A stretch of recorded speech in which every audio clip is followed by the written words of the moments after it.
Thank you for watching the World Community Magazine's Hour of Power Live on Facebook with your host Edward McQueen and April Garner Davis.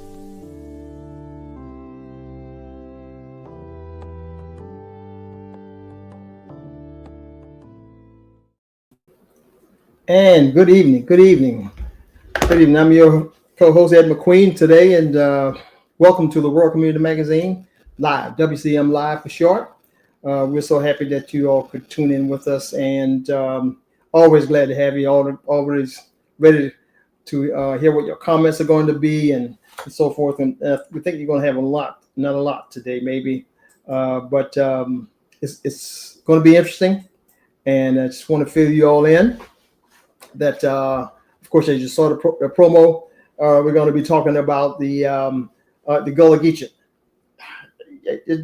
Just give you a little brief summary of what transpired the weekend.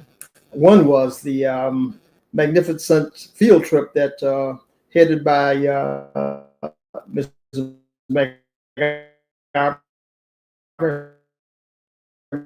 Martin McIver and others, and got a chance to view an award program at the Gullah Geechee festival. They call it now the Junkadoo, but it happened, and Ms. McIver we took. I guess we had maybe 25 or 20 children, something like that. Really, really exciting for them, and I'm always glad to see that. So one of the stops was the Gullah Geechee Museum in Georgetown. There was just as exciting, more exciting, I would say. The youth got a chance to see all artifacts. They had a good lecture, and they were very, very attentive to that. Good lecture from Ms. Rodriguez, who's the daughter of the founders, and did an very, very well thought out lecture on what all the items inside the Gullah Geechee Museum were, and how she's going to move forward.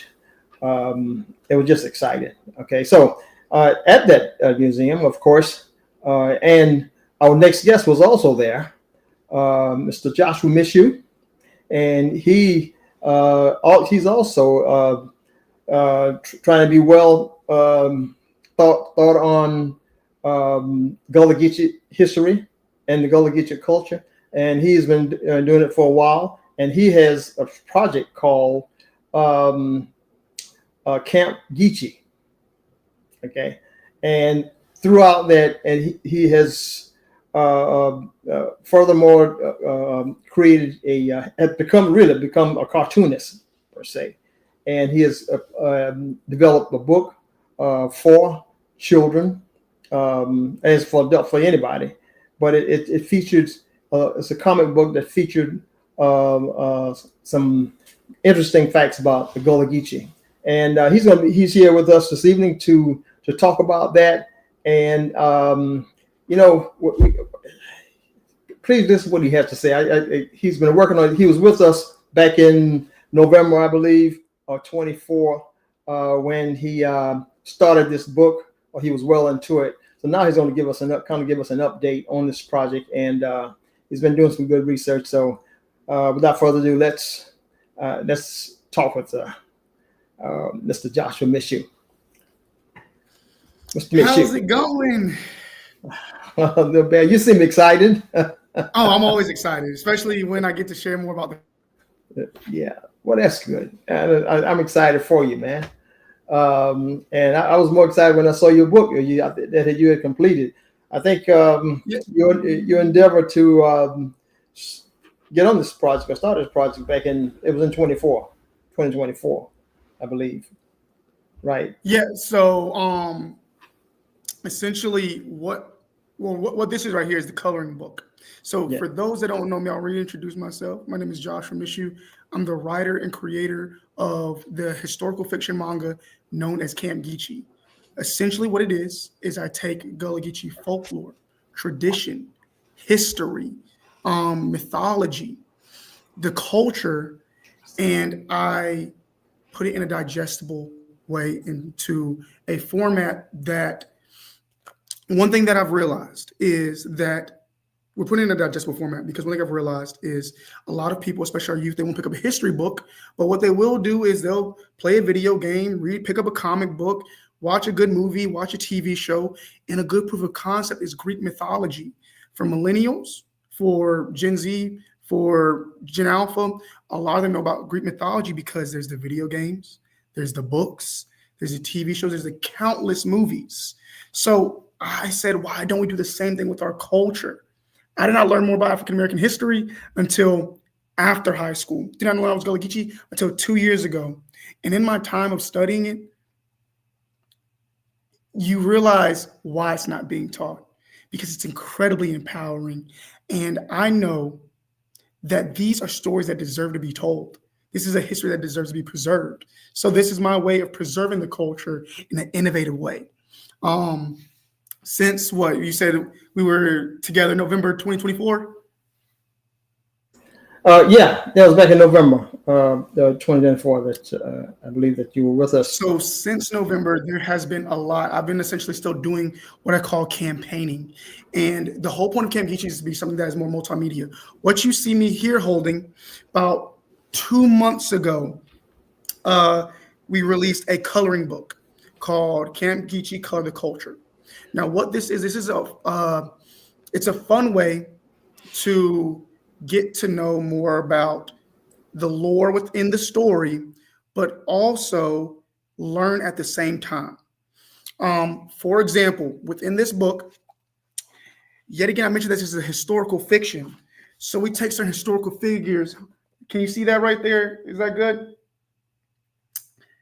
So this character right here is inspired by Robert Smalls. Robert Smalls. Robert Smalls. So in the book, he's known as Iron Smalls. Right. Take certain historical figures. A lot of them, there's even ones in this book that you may not have ever heard of. We have Dr. Buzzard. For those who know about Dr. Buzzard, we have Gullah Jack, who is another historical figure. I even have a character inspired by Langston Hughes. Now, why I bring this up is because that yet again, it reemphasizes that this is a historical fiction. So since then, we've been able to attend the International African American Museum. We've done the original Gullah Festival.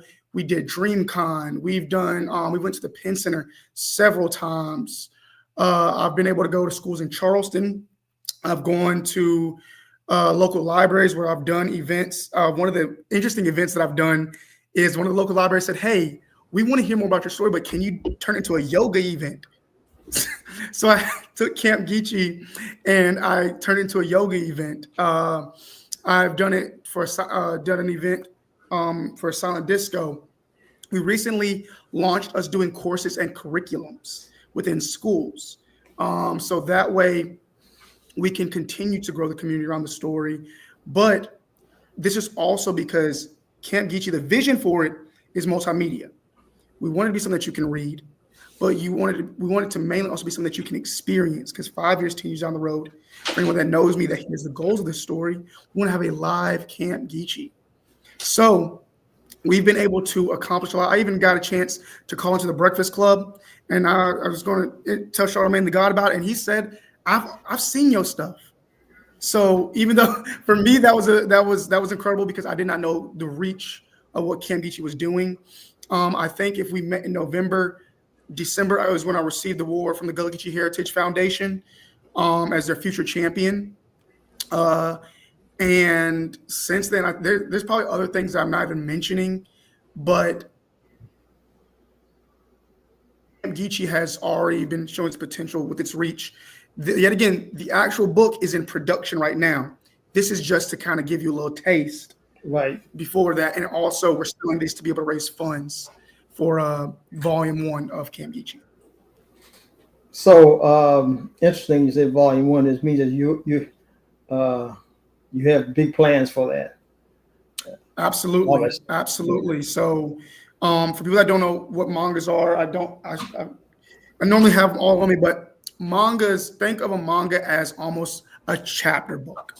There's going to be at least 6 to 7 chapters, actually 7 chapters in volume 1 that we're releasing. So we're doing that strategically. It gives people more. So we are doing volume 1 right now. And like I said, I'm blessed enough to be working with an artist in Brazil. And we've been working together for a long time. Now, in America, looking to do one volume, you're probably looking at it 10,000. Yeah. For at least what I was looking for, but my artists were doing it for 5,000.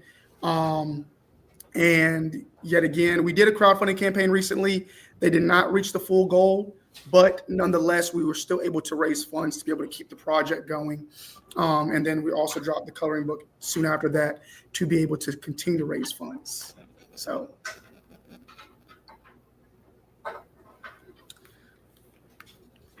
I can continue to go on. Do you have? Yeah. Because it's interesting to me. I mean, I'm looking at it as a continuation of. I remember it quite vividly, I guess, from your last visit, and that was exciting. And I was more excited to know that we had a native, Ori County native, that was endeavoring into something like that, and. Absolutely. I think some of the other things that I failed to mention was I've been able to. The goal is to also get into the Horry County schools. I recently got a chance to go to Conway High School, and even then, what I love most about this is reaching people with the same experience as me, but also letting this be a bridge to the culture. Like I mentioned, for myself, I know a lot of my peers, they didn't learn about African American history until after high school, and a lot of them don't even know that they're Gullah Geechee. They don't understand that here in Horry County, this is the Low Country. Yeah. And how the Low Country is directly where the Gullah Geechee people were. So when you understand that in America, 80% of African Americans have Gullah Geechee lineage and don't even know it, we're right here in the heart of it. So that's one reason why I'm teaching, because once I found out I was Gullah Geechee, the childhood traditions made sense. Yeah. A lot of the things of our childhoods made sense. And we have to acknowledge that there was a point in time where being Gullah Geechee was almost frowned upon. You don't be speaking that Geechee, and all these different things. They insulted the language. When you understand Gullah Geechee history, you understand what kickstarted African American history. So, but yeah, also with that, because what I'm starting to get into and more now is how I've been able to tie in history. We went to the Gullah Geechee, like you shared, on the Gullah tour. A lot of the things that they were talking about in that museum, not only did I get further insight on, but have already been woven into the story.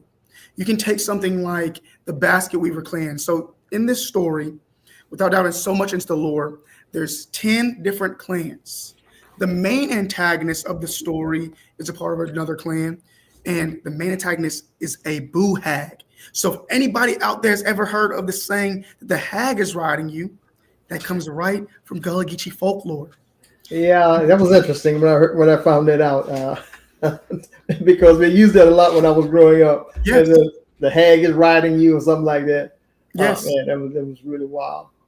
And what is interesting about that is within the story, the main antagonist, his name is Boo Daddy. Now, in the folklore, Boo Daddies, the males aren't the strong ones or the ones that normally are riding you at night. It's the women. So Right. in the story, there's a reason why he's not supposed to be that strong, but of course, you're going to have to read volume 1 to understand that. But the other 10 clans that he ends up going to war against that are the heart of this story, for example, we have the Forest Guardian clan. So I have my book right here, my trusty book to show some of the characters. And one of the ones that I will show you guys. So this is a member right here. So that is a member of the Forest Guardian clan. So when we think of this clan, it deals with agriculture. The Gullah Geechee people, agriculture. It's hard to not mention the culture without mentioning the agriculture contributions from King Cotton to Carolina Gold rice. So in this clan in particular, all of them that are recognized when they come in contact with certain cash crops or eat it, they gain different powers and abilities based on that cash crop. But also their powers and abilities revolve around agriculture. So the reason why we're doing this is, think about it. It's cooler to remember something like this. A lot of what I've noticed is attention spans are getting shorter. So when I'm sitting in front of a classroom saying, hey, the Gullah Geechee people, they contributed to rice. But if I say that same thing and show them great artwork of characters that they will remember, have a book along with it, have an animation along with it, have a soundtrack, have some food that you can try, have the game that you can play, and even better, we're going to have a camp that you can go to actually experience what we're talking about. So let me interrupt you. So this camp, I was kind of intrigued by that. You never, at least I didn't know that you went in depth as to what it really encompasses, the camp itself. So the camp within the story. Yeah. Okay, you're absolutely right. So after in volume 0, we go throughout critical points from slavery all the way up to the civil rights era of the war between Boo Daddy and the 10 clans. After that, they create Camp Geechee in the Low Country Vale. The Low Country Vale is a barrier that is over the Gullah Geechee corridor. Now, what happens is once a year in the summertime, you go to Camp Geechee to reconnect, to learn about your culture. Now, if you're someone who's a part of these 10 clans, outside of Camp Geechee, it is prohibited that you can't use your powers and abilities and things like that. And there are perfect parallels and analogies that I'm going for that we see in society of why I should have actually done it this way. But you go back to Camp Geechee in the summertime, and this is where you learn, you can reconnect, you fellowship, and when you enter, you have to be someone that is of these 10 clans. If you're not, you walk right on through like there's nothing there. But if you're someone that is a part of these 10 clans, you walk right into Camp Geechee. So it is, yes, just like a summer camp. For anyone out there that is familiar with something like Percy Jackson, it is like Camp Half-Blood. If you're not familiar with Percy Jackson, yet again, think of, well, let me dive further into this. With Camp Geechee fully encompassing over the Gullah Geechee corridor, a lot of people are kind of like, well, that's big. Like, how do you do that? At Camp Geechee, there's 4 different camps going on. There's the Florida camp, the Georgia camp, the South Carolina camp, and the North Carolina camp, all going on at the same time. So when you go to the camp, the whole design of it is about reconnecting. It's about understanding history. And the parallels would not only be about that, but you're starting to see a younger generation that is disconnected. Yeah. That's what the story revolves around. Right. Volume 1 is going to show you the disconnect with culture, but also the disconnect amongst generations. Us as a people have to also talk about how there's a disconnect between generations. There's perceptions that we see each other that have to be addressed in order for us to also come together as a community and to understand our history and all these different things. So these things are touched on. We take certain lands, actual landscapes in the Low Country. For example, the Penn Center at St. Helena Island is in the story as a place called Sankofa Keep. And there you will meet a lot of the members of the Serpent Clan. So who's the Serpent Clan? The Serpent Clan, if you dive into West African and Gullah Geechee folklore mythology, when we think of dragons, most people think of them as European or Japanese depictions. But within the culture, West African and Gullah Geechee folklore and mythology, they're presented as serpents with a deep connection towards wisdom and the earth. So with that, I took that, and that is why they are some of the main keepers at Sankofa Keep, a place that archives the history of Camp Geechee, of the people of the clans.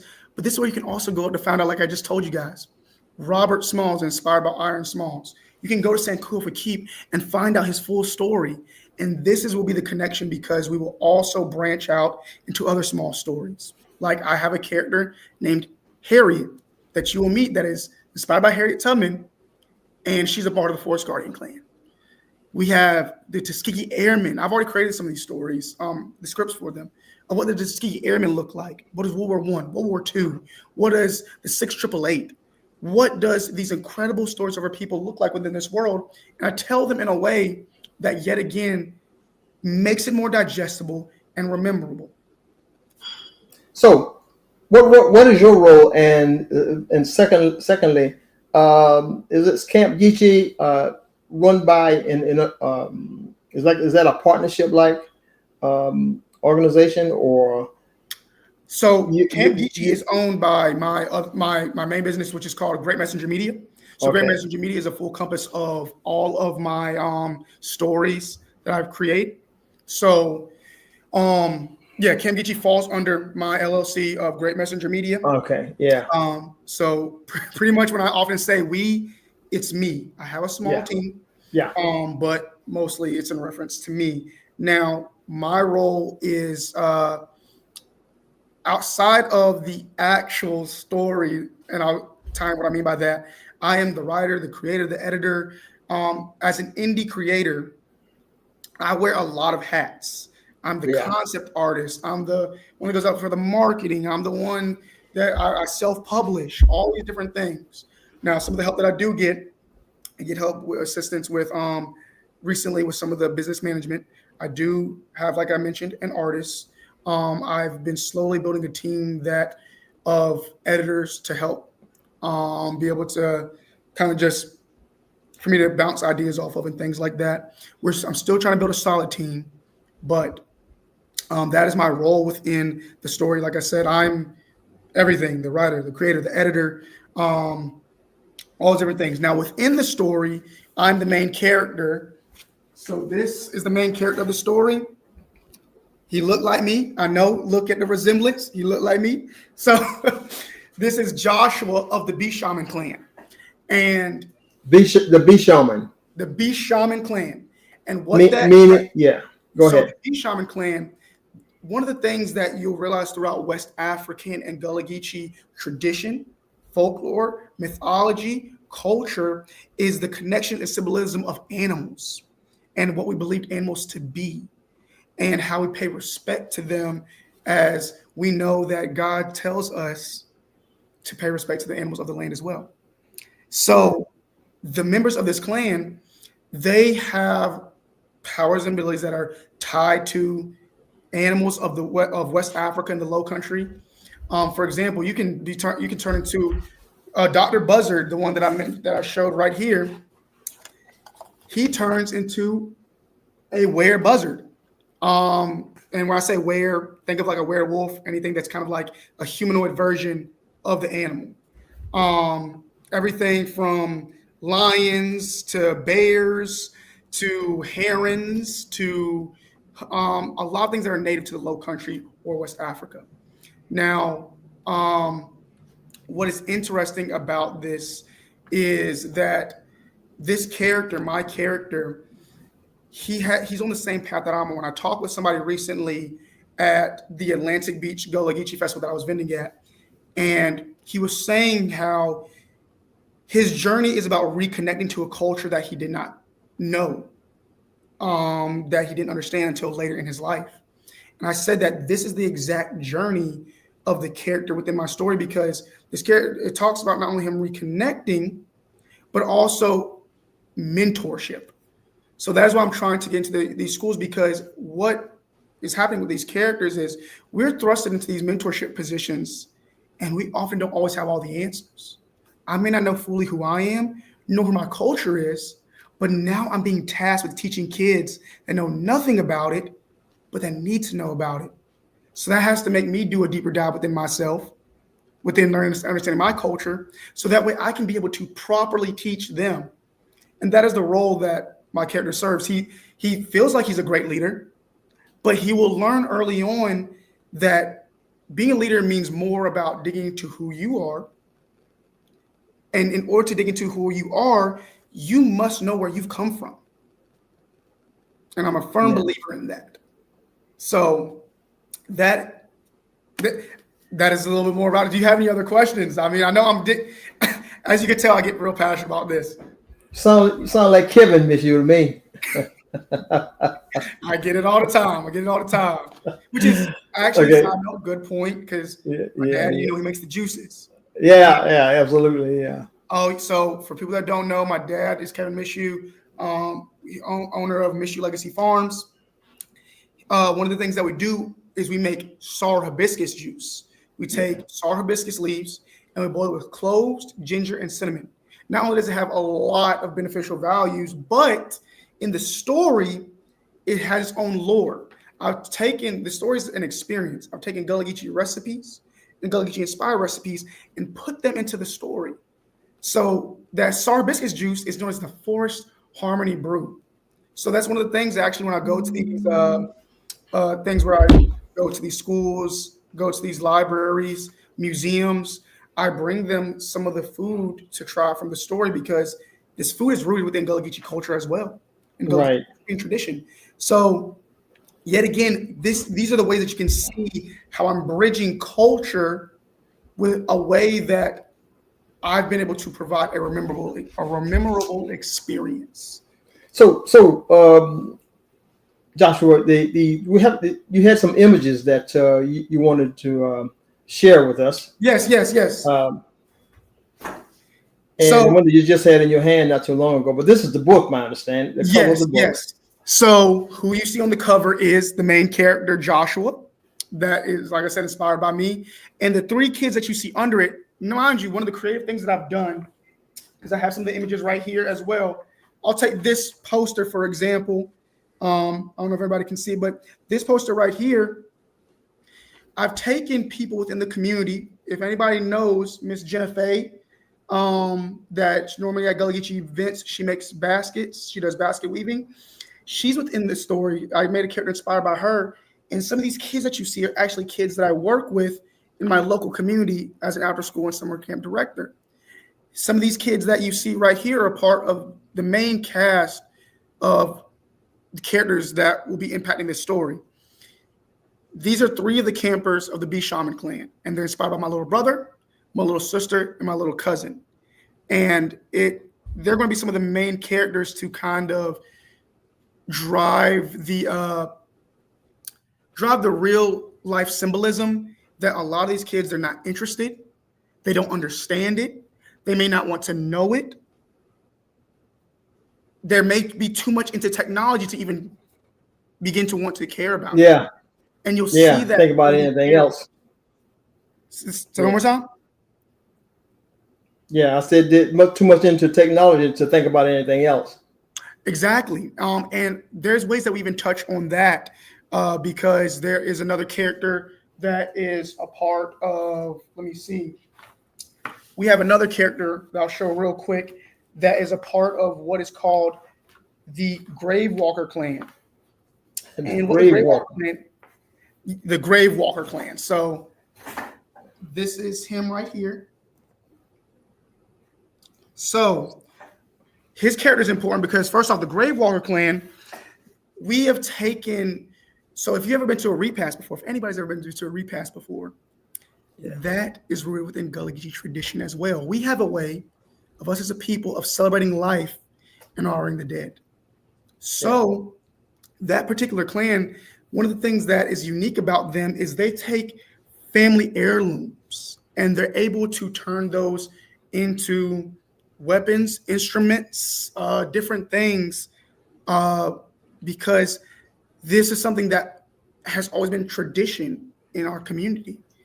It's the celebration of life. That's the whole point of why we go to a repast after a funeral, is to celebrate the life.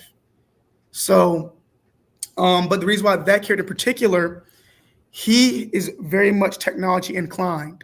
He likes biomechanics, and his clan is one that is very rooted in tradition. So he's being innovative with technology into traditions of his clan, and a large amount of his elders, they frown upon that. And there's going to be a whole conversation in his character arc about bridging the gap of understanding, innovation. One of the things that I've came across is, and I understand it, I do, I'm not mad at it. A lot of my elders don't understand why I'm doing this, or may think that this is not the right route for me to do. But the reason why I'm doing this is because you have to understand where we are as a culture, as a society. What are the main things that are being consumed by the generations that we're trying to impact and pass down these things to? And as someone who grew up on anime, so okay, that right there. So I'm gonna touch on this real quick, but as someone who grew up on anime superheroes, that is one of the things that will continue to preserve the culture. So that's why I took that stance. What you see right here are the symbols of the 10 clans. And what I did is I took certain I may be pronouncing it wrong, Andrinka or Sankofa symbols, and I've tweaked them to kind of be these cool symbols that represent each of the clans. It's hard to kind of point it out because people are going to see me pointing. Yeah. But if you're starting at the top left, I think for me it's top left. There's the Serpent clan. The one that looks like a lantern is the Hank clan. The one that looks like an eye is the Oracle clan. The one that looks like a plant is the Forest Guardian clan. The one that looks like a spider is the Basket Weaver clan. The one that kind of looks like a skull is the Grave Walker clan. The one that looks almost like a staff, that one's the Shaman clan. The one that looks like an animal's face, that's the Bishan clan. The one that kind of looks like a fist is the Brute clan. And the one that looks like a half turtle is the Seafolk clan.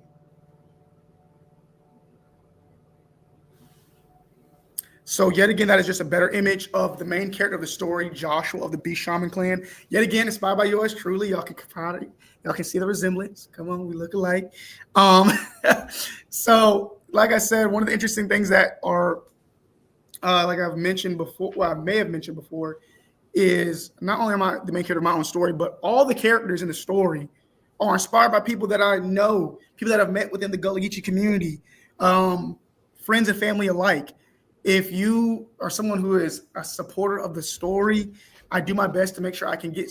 Why is there not we could have a radio show in Camp Geechee, and there could be a character inspired by you. And I do that because I want, when people see this on the screen, when people see this in the stores, right, I want there to be a feeling of community with this. This isn't about me. This is about putting on for the culture and the community. So Joshua turns into this. Joshua have a couple forms, but originally I want to I didn't want to go the Black Panther route because we know that we got a Black Panther, but originally he was going to be a black cat because of the symbolism of what it means within the culture. But I went with a Black Panther, So why does it look so gauly, man? The guy that's standing here, it looks rather horror like, and like he's ready to engage in some kind of, So one thing I will mention is there is a lot of action in the story. One reason why there is a lot of action is because people's attention spans are shorter. If you look at a lot of the recent comics and manga and things that are coming out, even the movies, they're a lot more action packed because they realize it's a lot harder to keep people's attention with a good story. So there's still the good story there, but yes, there is action scenes. And I was inspired by a style. The reason why I got with an artist, I was inspired by the style of a story called Bitter Root, which kind of touches on it. I'm trying to think how to describe it. Bitterroot's is a story worth looking into. It's really good, but I like their style, and I found my way of getting with this artist and kind of someone's trying to think, find a way to make it our own. And the reason why he looks like this is because, yes, we do want. I think with a design like this, it always catches people's eye. Like I've seen people walk by, and they're like, "Whoa, what's that?" Tell me more about that. And each one of these characters, okay, this one is definitely menacing. In all great stories, you have a great antagonist. You need somebody to truly challenge the themes of the story. So a little bit more about this is Boo Daddy of the Boo Hag clan. Boo Hags within the folklore, they are drawn towards chaos and they are shapeshifters, similar to this story. But their food source is the other clans. So what he serves is, I kind of like villains within the story that just serve their role as being a villain. He represents chaos, and chaos that has happened to our people throughout centuries. So you'll even see the subtle themes within the posters and the story itself, that this fight of our people against chaos, we've always came out on top. We've always fought against it. We've always gotten more resilient. And that's why we are in volume 1. You'll realize that Boo Daddy may not be dead from him being defeated within the civil rights era. And that is because chaos is something that I guess you would say that doesn't really pick and choose who it happens to. Yeah. So, you do a terrific job at explaining those different symbols, and so far you've done a good job at explaining everything. We have someone in the on the comment line from Miss Priscilla Fuller. Yes. What has been some of your major obstacles in getting your story out? So honestly, one of the biggest ones would be finances. With investing in something like this, it is a lot of money, from me doing the conventions to me doing the self-publication to me paying the artist to me doing the marketing to me getting t-shirts made, going to these different events to get I got to get posters made. There's a lot. But that's kind of, I feel like, a given.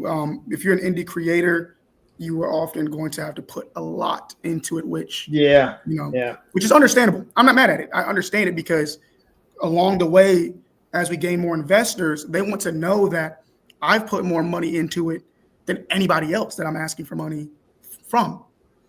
I would then say another one is, like I mentioned before, I have met critiques of elders, and I'm one who was raised to respect my elders. But I think in the beginning stages, and I would say in my local community, it was a lot harder to gain traction in the local community than going to some place like Charleston Georgetown, other areas like that. And yet again, I'm not mad at it. I understand it. I feel like if it's almost like how they say how mostly strangers will support a business more than friends and your family will. I don't expect my friends and family to be the ones to get this off the ground. That's my responsibility. What I'm supposed to be doing as an indie creator is doing my best to engage crowds in the surrounding areas and things like that, because I know that the support from the community will come.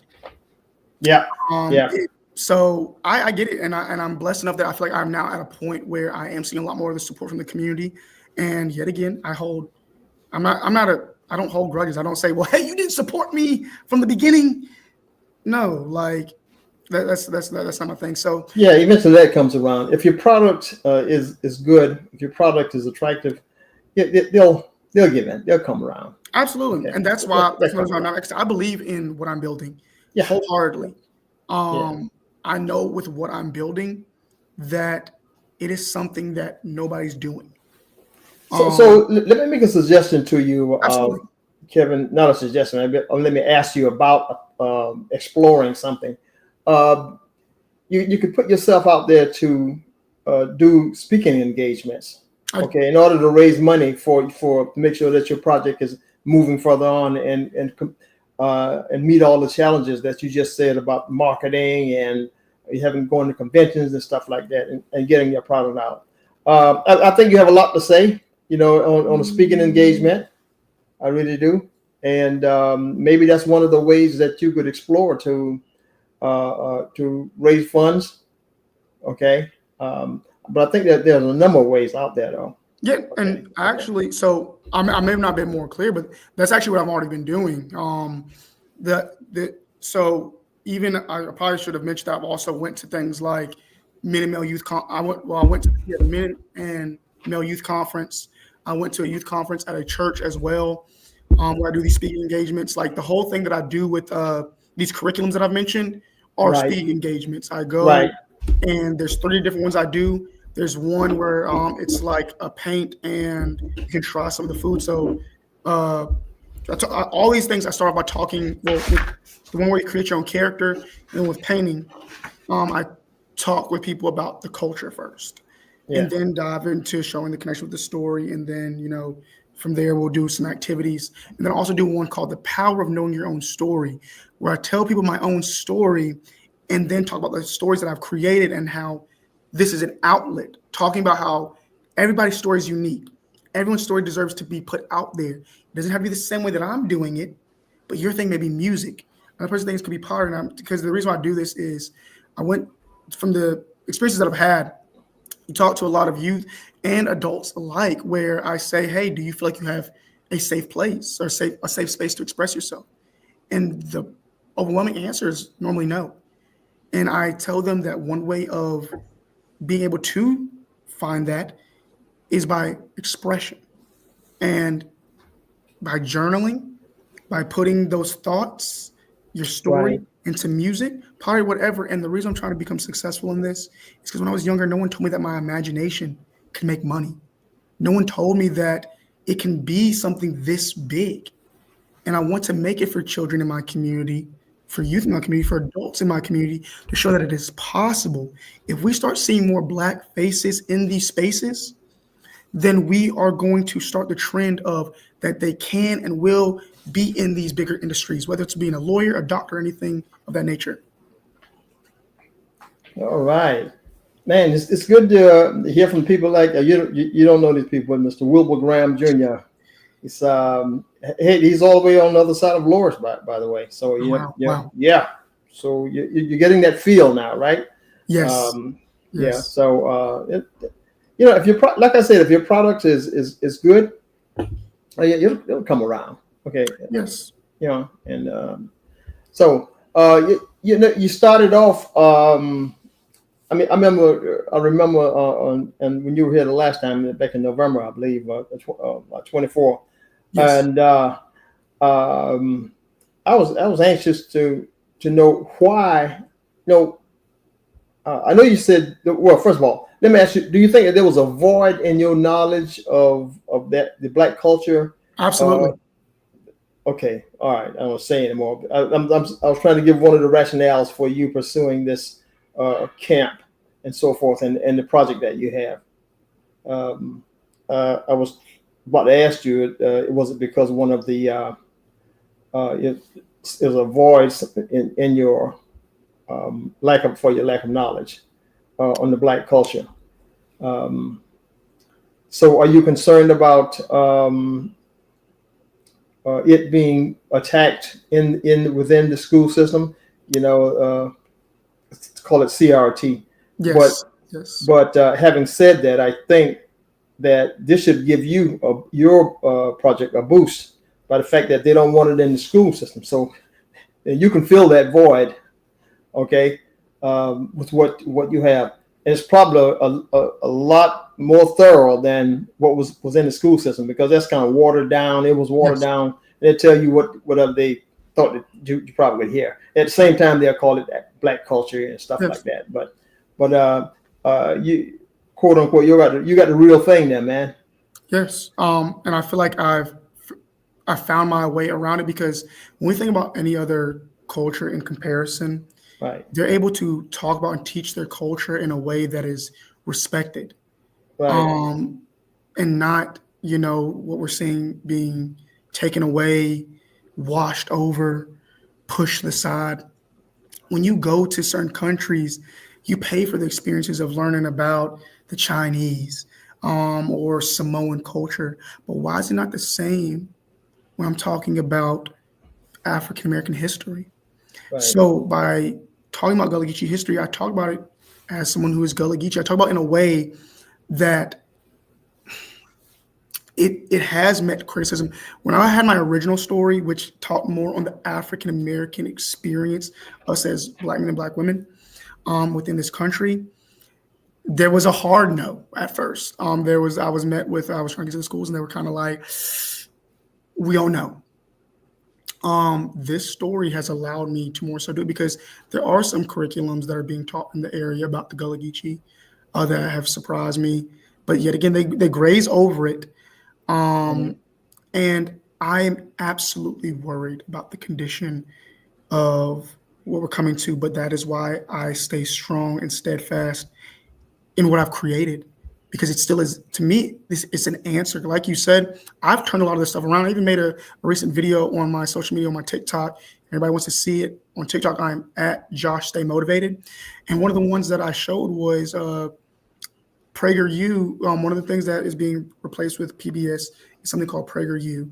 And to not get too much into it, it's a cartoon for kids that delegitimizes, dehumanizes, make justifications for things that have happened to Black and brown and minority groups and communities. And I clipped the video in mine and said that this is the reason why you need to be locked in with the story that I'm creating, because it preserves the culture and passes it down in a way that I've been able to. This story has been able to intrigue anybody, both Black, brown, white alike. Yeah. So, yes, to summarize what I said, yes, I am absolutely worried, but I not only put God first, but I understand the weight of what I'm carrying with this story, the heavy hitter that I'm carrying with this story. Yeah. And I feel like I've found my way to get into the school systems to teach about the culture, because it's hard to talk about the Gullah Geechee without realizing that these are descendants of West Africans who were enslaved. Absolutely. That has to be talked about to understand the culture. I mean, so it's absolutely, man. Yeah, that's understood. So look, Joshua, it's I'm sure you could say a whole lot more, and you're going to be giving us updates, I guess, throughout the year. Absolutely. As you progress with your project, and it is interesting. It's really interesting.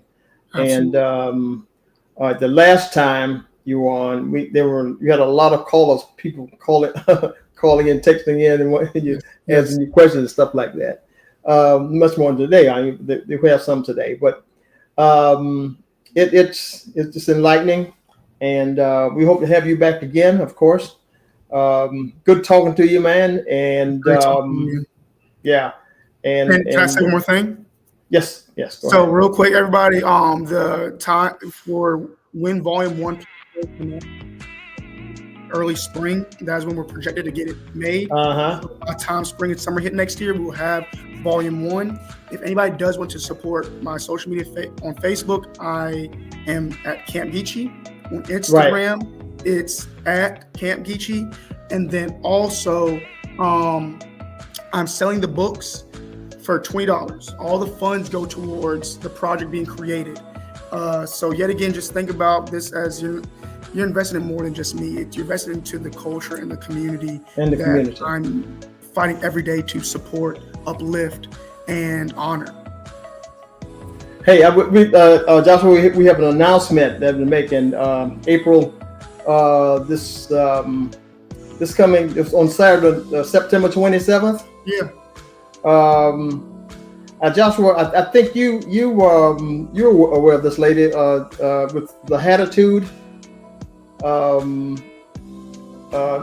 She has it's going to be at Miss Sudi Mott is her name, SUDIEMOTT Mott, and she has a variety of hats that's been designed, and she called them the Hatitude with a different attitude. And so I love that.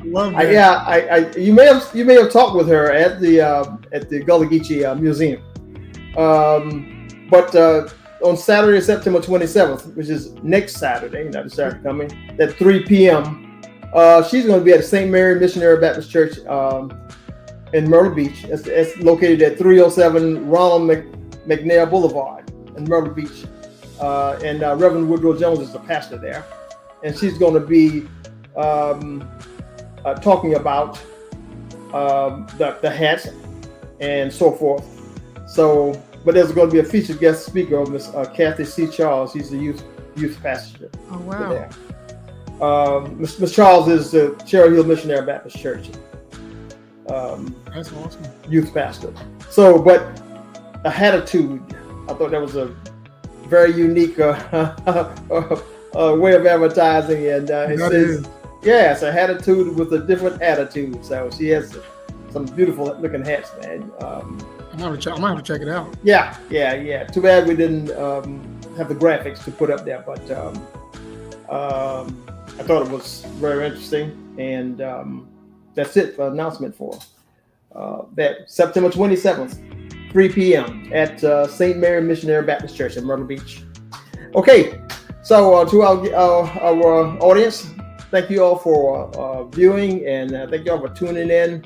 And I'm sure Joshua had a lot to give, and he gave it, and he's going to come back again. Maybe I don't know how many months or away from that. As soon as to get new developments or whatever's upcoming. Yes.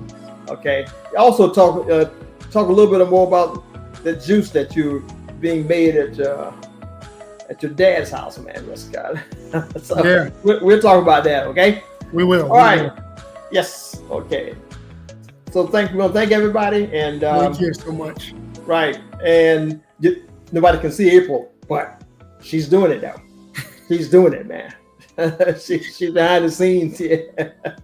So thank you, April. So we'll see y'all next week. Godspeed. We'll see you then. Thanks. Thank you for watching the World Community Magazine's Hour of Power Live on Facebook.